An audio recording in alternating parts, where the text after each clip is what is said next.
A lot of the artists that come to Day for Night consider light as a material. It's sculptable, it's malleable, it can create shapes, it can create movement.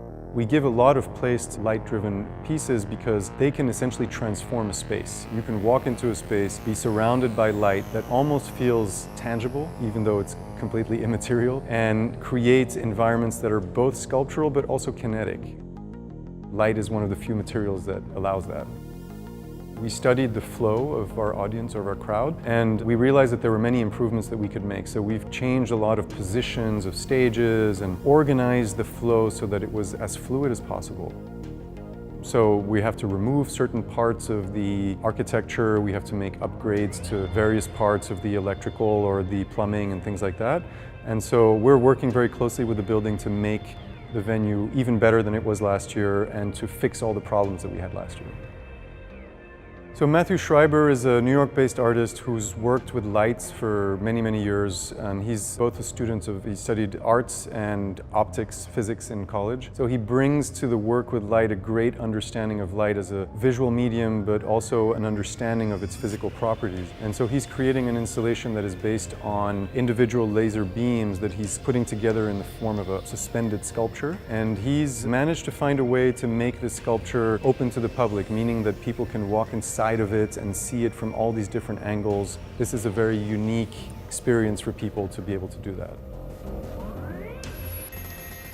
And then we have visual artists that are booked as visual artists, but that are performing on stages. So we have, for example, Ryoji Ikeda, who is a very well-recognized sound and visual artist who will be performing a piece that he recently showed at the Metropolitan Museum in New York.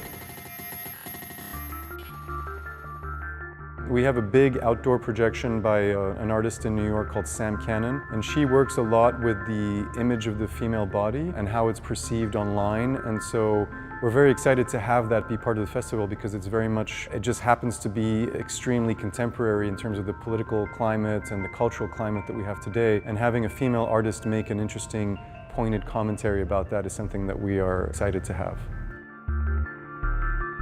What I get out of working on a site-specific place is that, or creating site-specific installations, is that they feel like they are anchored in an environment, and when people come to see them, the first thought that they might have is that this could not exist anywhere else. They are in an experience that could not be replicated exactly the way it is here anywhere else. And so there's a feeling of uniqueness, of being in an experience that can almost not be shared completely without having somebody by your side. And the other thing that's really great about it is that there's a real common experience. So if you are in a site-specific immersive installation, you are not alone, you are feeling it with other people, and you can feel their reactions, and you know that your reaction affects them as well. And so you create this sort of common vibe between the audience members that are in an installation that heightens everybody's feeling and that makes the installation better. So the site-specific nature of it is very important to us because it makes this really particular, special moment in time and place that is just